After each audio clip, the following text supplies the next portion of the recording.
We are in day 3 of the Please Made Easy Facebook challenge, 5-day challenge. So super pumped by the engagement and the excitement and what we're seeing from everybody, and really appreciate the level of effort and detail you're putting into this. And I noticed from Mr. Tom Matson's comment a moment ago that came into this figuring he already had this down and got a level of nuance. And that's what I'm saying to all of you. I know for a fact that if you are not having any ahas or perspectives in shifts in perspective, that you're not doing this. You're not doing the exercise the credit that it deserves. You're not giving it the attention it needs. So we really want to encourage you to not try to just whip through it. We're intentionally, keep the videos short. They're all 10 to 15 minutes range, and then dive into the exercise and just get it done so that, I don't want it to dominate your time, but I do want you to have whatever level of aha and learning and growing that can lead to the effectiveness and the outcome that you're looking for. So if you showed up here looking to be able to truly figure out how to adjust your approach so that you can get the same kind of results that we get, getting people to show up on your calendar predictably and consistently, and not just being on your calendar, but actually showing up ready to buy, right? Think about that. Think about that. Obviously you can tell where this is a bit of a relationship vibe here, and I want to caution you to show up feeling like, oh, you've already got this part handled, right? And if you haven't done the exercise, or if you haven't done the exercise, you haven't watched the videos, please go watch them. They're there for you. You'll get benefit just by engaging here. This is great, but for you to get maximum outcome out of this 5 days, do the work, do the exercises, set aside the time. It's interesting because we plan, if you're a responsible marketer and business owner, you don't ever plan for 100% engagement or people taking outcomes. So, in a normal launch, when we work tons of launches here, and, you might have 10, 15, 25,000 opt-ins, right, for a launch.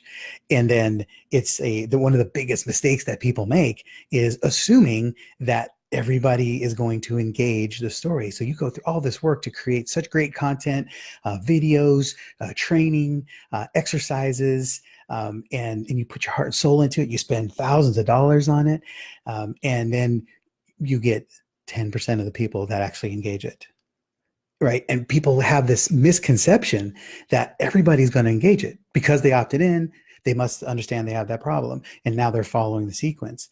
And the truth of the matter is people just don't. They're busy. They get distracted. Part of the problems that they had coming in, they still have, which is keeping their focus away from doing what's necessary to get what they need from you.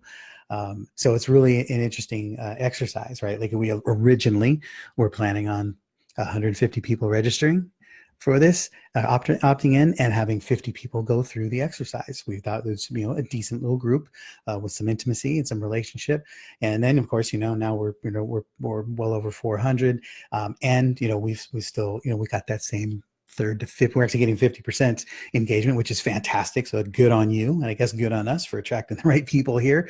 And again, as I said in day 1, we've been thrilled with the level of engagement, with the level of people engaged in this group and in this challenge. So really honored to be able to serve you.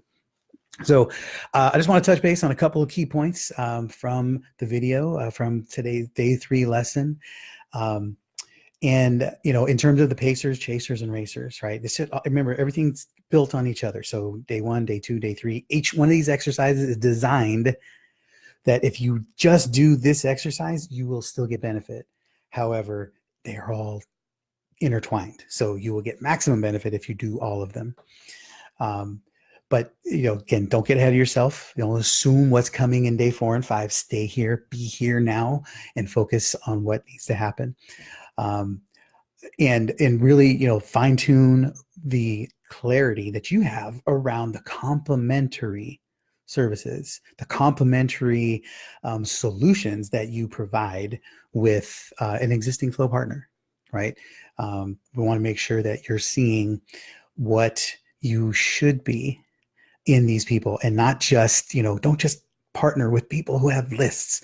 Make sure it's the right list. Make sure not just the right list, but make sure it's something that the partnership is going to require several things. It's going to make you want to make sure that this partner is somebody that actually respects, appreciates, and honors what you do, because that's going to also impact the level of exposure and opportunity and availability that you're going to have in being able to serve their community. Right. And those are extremely important. Those are things we're going to unpack here as we move through these next couple of days. But I want you to really think that through. So, and the first exercise that we did on day one with the stages, right, that needs to be ever present in all the things you're doing. Understanding the stages of readiness, need, and desire that your ideal client is in is going to be very important and impactful in selecting partners, right? Because this is not a mass exercise. Right. And don't get ahead of yourself. We're going to talk through again what's going to happen in the next couple of days. But this is not about blasting the world looking for partners. This is about a relationship. This is about developing strategic, powerful partnerships with people that are aligned and created. Their business, their model, their service, what they do and for people is perfectly in alignment with you and how you serve and how you show up and what you do for your people. But then it's also understanding the dance and how could this, where could they be positioned in the client journey? Sometimes it makes perfect sense to be at the same stage. Maybe you're both at the falls and you provide a service that is perfectly complementary to each other. Sometimes it makes more sense to be further upstream or downstream from your ideal client. They create something that then readies them for you to be further downstream next, right? Or you find people. I have plenty of people who come to us in our outsource company looking for outsourced sales support, but their lead generation is not consistent, is not strong, is not flowing specifically. So then I set them up with some of my marketing phone friends so that they solve that problem first. Like, look, we need to get you to a place of consistency and lead flow so that our team is more of benefit to you. Right. If you don't have that, it's not, there's no reason to have us here converting sales if you don't have leads to bring them in. Right. Same thing with program creation. Maybe if somebody, they're selling tons of programs, but they don't really have a program. They need a program creator. They need somebody to help build that. So we partner with them. Here's people that we work with that will help you do that so that you can get that fine tuned, because once we open up the faucets and we start delivering leads and converted clients and handing them across the finish line to you, you're going to be in a position to take care of them. And right now, if we hand them to you and you don't have that program already set, you're just going to go out of business and do it faster because we're going to give you more business. Right. So these are really important things for you to think about. So I would love to hear from you. What stage of readiness, need, and desire, what stage on the falls, right? Or between floating, the falls, the devastation, and recovery, where's your ideal client? Where is it now that you're getting clear on yours? Where is your ideal partner? Excuse me, not the client. Where is your ideal partner on that journey? Right? Are they in the same stage as you? Are they further upstream than you? Right? Where's the yin and the yang? How do you effectively provide a great solution for them? Right? So it's something that you have to be really acutely aware of, right? And then that way you work now. It just makes more natural. It provides a more natural fit. And when you do that, you don't need as many partners in abundance. You just need greater depths of partnership. So when you have real, true partnerships cultivated, then you don't have to have hundreds of them, even dozens. You have smaller but more intimate and powerful relationships that actually are of service and value, so that what you do together can create powerful solutions and opportunities for the clients that you serve in common. Make sense? Good deal. All right. So the different lines you can partner along, and I just want to reiterate, I apologize that we couldn't get the Zoom link in here. I tried to get it connected, and for some reason it just kept spinning on me. So I just jumped into a regular live, so I can't bring you on as intended initially. But what I do want to do is like I said, just make sure that you have what you need and that you can get your questions answered. So if you've done the exercise, I'd love to see what questions you're having. I'd love to hear what experience you've been having. What's been the experience that you had as you're going through this? What are you learning about yourself? Or what are you learning about the decisions you've been making, and what's tweaked, what's changing in the decisions you need to be making going forward around partnerships and clients, and how you're thinking of them and what you need to be doing for them, right? Sorry, my computer is doing weird stuff on me. Hello. There it is. Okay. So make sure you're posting that in the thread. Make sure that you're checking. If you're here, I'm probably preaching to the choir, but if you're in the group and you're not getting your emails, please check them. We're seeing some of that. We've had a few comments. Please whitelist us at gaintheedgenow.com email suffix. Anything that comes from at gaintheedgenow.com is going to be from us, from our company. It could be from me. It could be from Cyndi. It could be from our admin. It could be whatever. So just make sure you whitelist that email address so that stuff can come through to you, and then make sure you're opening and checking. Remember, you opted in for this because there was something of value for you, and so we want to know how we're serving you better. Super appreciate everybody's engagement and the shares that we're getting. It's fantastic. We're seeing a lot of really good clarity come up for people. And here's the other piece about when it comes to the pacers, chasers, and racers. Right, it's a concept that I've run with for a while. I believe that's something that you should have in all stages of your life, whether it's spiritual, personal, business, family. You should always have some of the pacers, chasers, and racers built in. The key is everybody has them. You have them. You just maybe aren't identifying them intentionally. And in business, I think it's vital. I think you have not. I think it is vital. Okay, you need to have a list. You need to know who those people are, and you should always be evaluating that list. Right? Because sometimes some partnerships remain long-term, some are only for a season, right? Some people are here for a season, some for a reason. And so some partnerships maybe only got you through a certain stage of your business. And then it's time to reevaluate that partnership, because you can't put intentional, true levels of effort into every single relationship, right? There's only so many you can support. So you want to make sure that it's of mutual benefit. And I will say, I don't measure reciprocation. I want to tap into the concept of what the pacers and chasers and racers are, and having and not being married to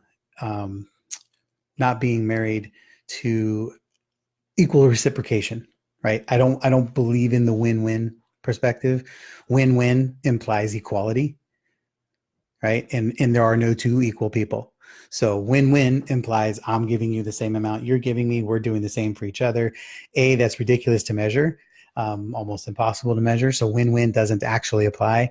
And it does in order for us to be equal, because no two people are equal anywhere, right?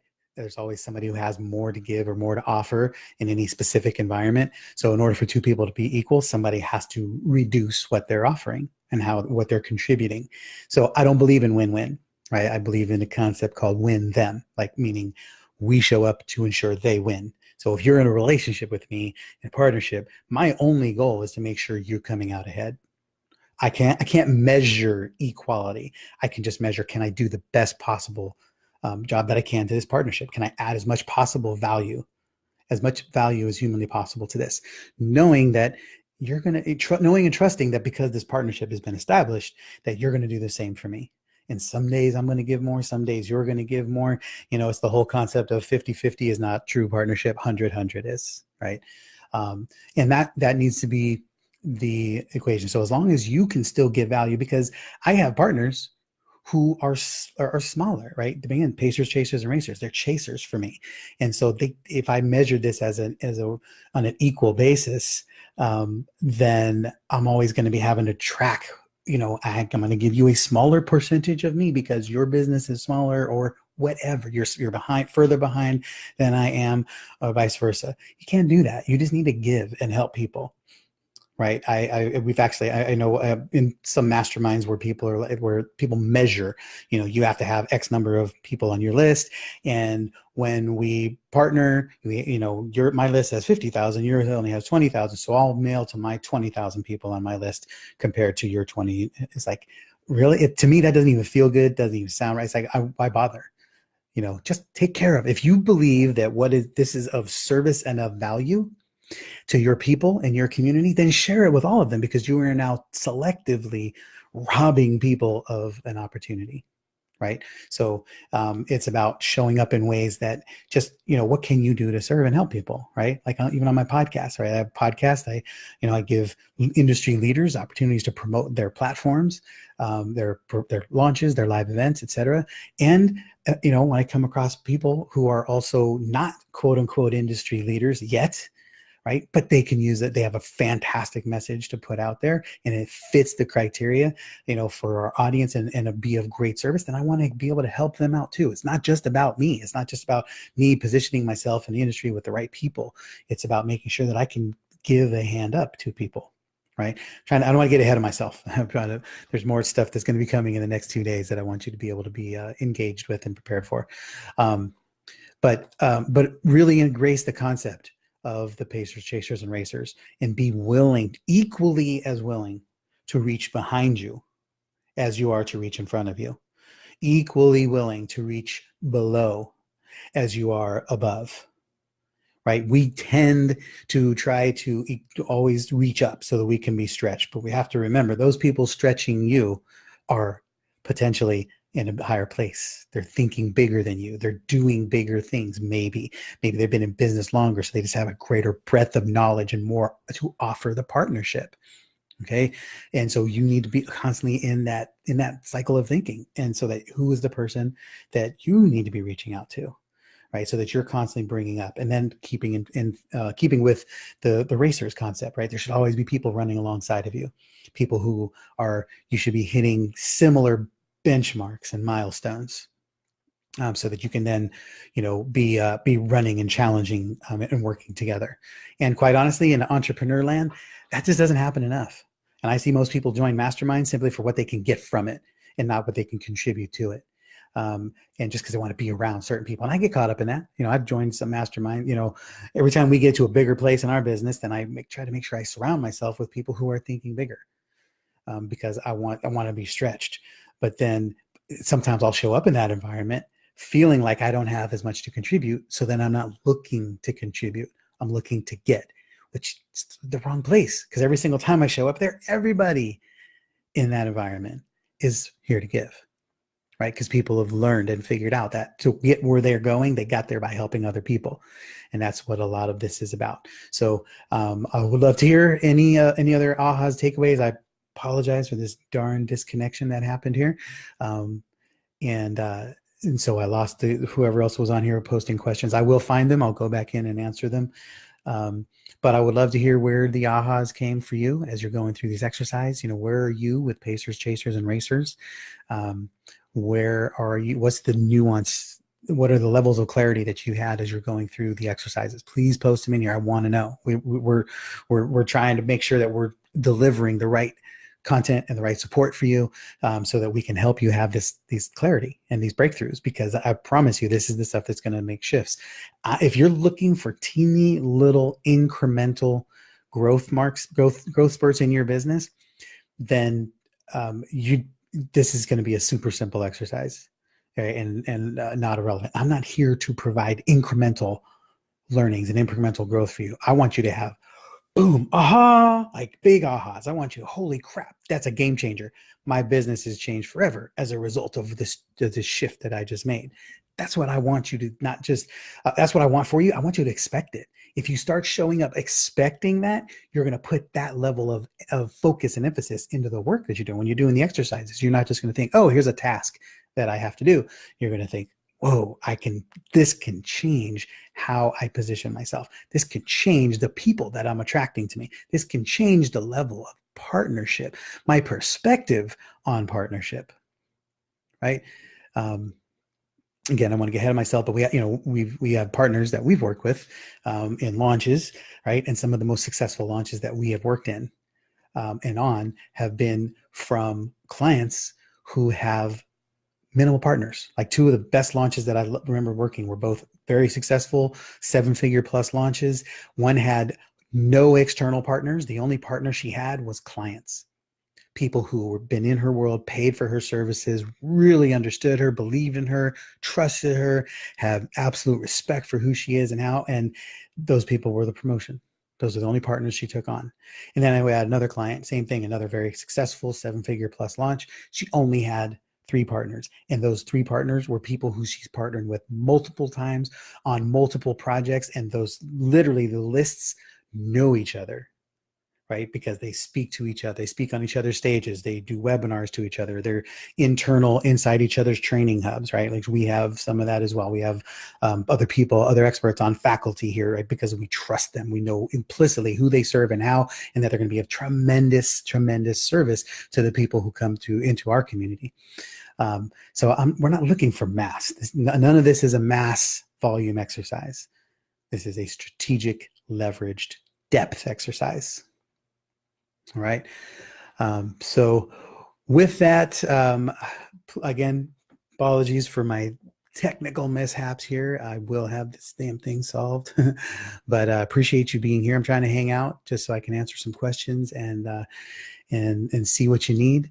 But I would definitely want to hear more about your personal experience in this, what's coming up inside of you. Are you just excited and having fun like a Janice Jordan?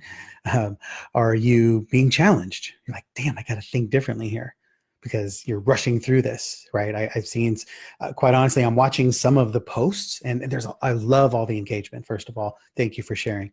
But based on some of the posts, I'm seeing maybe not as much depth. I'm like, we're talking about introduce your ideal client, introduce your new avatar by name and tell where they are in the stages and what are the 3 strengths you love about them. And some of these sound like the same canned elevator pitches that we've been doing, your what do you do statements, your elevator pitch, your unique proposition, all that, because we get so ingrained and we're rehearsed. This is my person and this is who I serve and blah, blah, blah, right? Stop that. This whole industry it is pet peeves for me. I don't do a ton of local networking anymore, but one of the things used to drive me nuts when I did is people would introduce themselves with this. It would sound so rehearsed and so scripted. And yeah, it might have some PowerPoints in it, but stop it. It's just speak. I say the same thing. There's not a lot. There's definite depth to me. There's not a lot of crazy. I'll get to that. I'll get to you, Richard. I hear you. I'll actually go in and call some of them out. But what I want to address in this is this. I want you to stop saying the same thing over and over and over again. You can make the same point and make it 100 different ways. When you do a signature talk, like I was at an event with a friend who brought me in. It was a network marketing opportunity, and so I went to the event with them.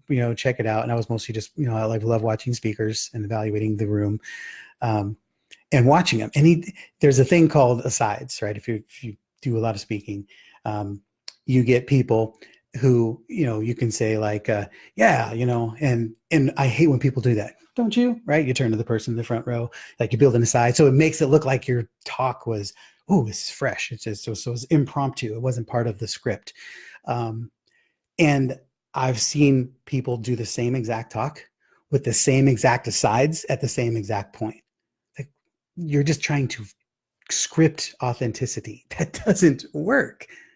You need to be real. If you watch me do a talk or listen to my podcast or I say a lot of the same things over and over again. I rarely say them the same way twice. I will almost never tell a story the same way twice. And it's simply because I'm not scripted in here. I'm trying to share truth from what is. And I'm going to make the same point and I come home to land at the same point, but there's a number of ways to get there. Right? And you need to think that way too when you're talking about your ideal client. How many different ways can you talk about your ideal client? How many different ways can you talk about how the ideal partnership should show up for you? Right? Don't just say the same damn thing because you sound like a robot. Even if it's the first time I've heard it, I can tell you that it's probably not the first time you said it that way. right? So I don't need to have heard you in a dozen rooms say the same thing to know that you're saying that you're giving a canned response. Partners, I don't know who I got it. So I'll address that here. It's a good question, Richard. Richard's asking. It says my problem on the partners is I don't know who has my client in their flow.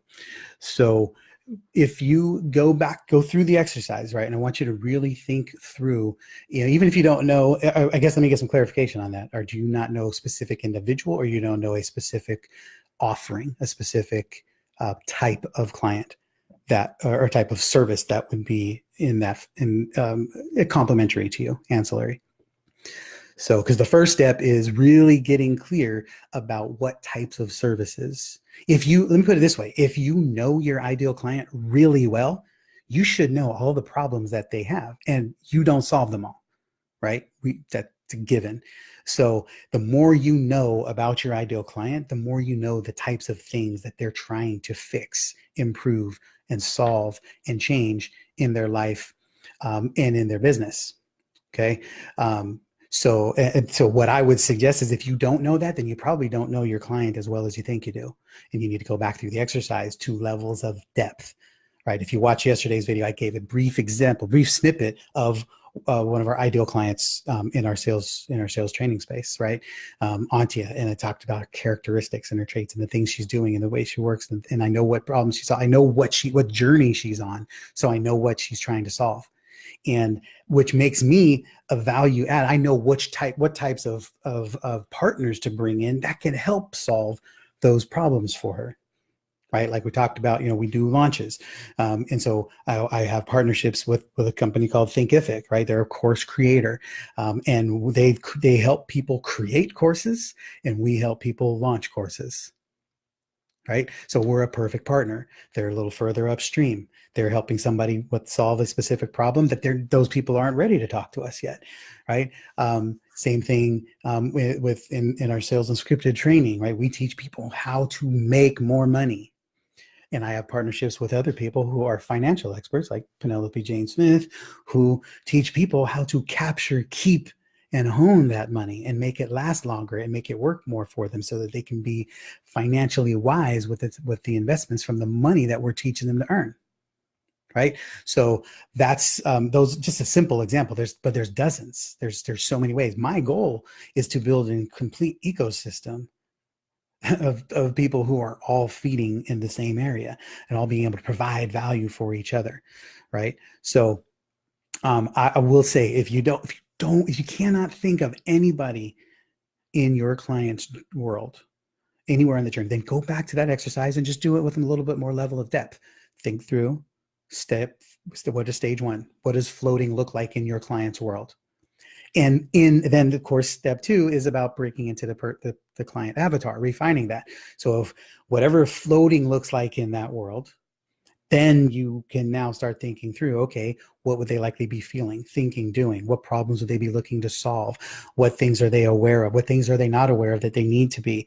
And again, don't just think of, one of the biggest problems that people have in an exercise like this is that you start trying to relate their problems only to the stuff that you solve. Right? That's the first place, because you got to know what you solve. But then from there, you have to start diving deeper into what's their psychographics, their psychology, their pain points, their frustration, the realities that they're dealing with in that place. Because you can be of tremendous service to these people. And I'm sorry, I'm looking over here because there's something flashing. Get back to you. You can be of tremendous service to a partner if you are truly showing up to serve them. That's, again, you show up in a way that helps them understand that you know their client intimately because you share the same client. If you have a really refined niche and you know who you're serving, you should know at least a handful of the problems and challenges, if not dozens of their problems and challenges that they are experiencing. And where can you line up as that partner. So again, don't get ahead of yourself. Stay here in this exercise. Make sure you're connecting the dots from day 1, 2, and 3. Don't get past that. Sounds like there's more levels of refinement that need to happen. And that's not a bad thing. That's a fantastic thing, because you're going to learn some great things here. But I'm happy to get into some dialogue around that and see where else we can help. And that's really it. So any shares, please post in here. I would love to hear any questions that come up. Please post them. We definitely want to see your homework. We got more prizes to be given out. And I want to see what your pacers, chasers, and racers look like. Okay, remember, none of these answers are perfect or ideal. Okay, and they're not permanent. They will change. You will have a different answer, most likely 30 days, 60 days, or 90 days from now than you do today, because you'll have a different level of clarity. Right now, you're trying to think through this too much instead of just really feeling into it, right? You'll be able to relax into it and say, oh, yeah, okay, here, yeah, got it. And the reason you need to give it some levels of depth is because the more we think, right, when you first start doing an exercise, the only thing that comes out is the stuff that's on the top of your brain. Once those are gone, then you have to start actually digging deeper. And that's where some real good answers start coming up. So don't try to rush through it. Just get them all out. Everything you can possibly think of on your head, get it out, right? But then that way you get away from the canned responses. Once you start thinking about what you really feel about your clients, what you actually know to be true, what are the things about them that are true that you don't normally say because you are afraid that it might make you look bad, might make you you might piss somebody off. I don't know. You might quote unquote offend somebody. Okay. Which I don't buy. I'm not that person. I don't believe I can offend you. I can only believe you can allow yourself to be offended. And it's vice versa. Nothing you say can offend me. I can only choose to allow myself to be offended. But just to close the loop on the point I was starting to make about the networking piece, because I saw Janice say there, came up in the meeting this morning. But like people do this canned approach and response, and you have these this routine ways of introducing ourselves, like speaker, author, international coach, Nobody gives a crap. Stop it. The moment you said that, what you've already told me is you're not as good at this as you think you are. And I've already checked out. So now when you come to the juicy stuff, the important part, I wasn't there to hear it because I tuned out. I started looking at my phone, right? Just share from the heart.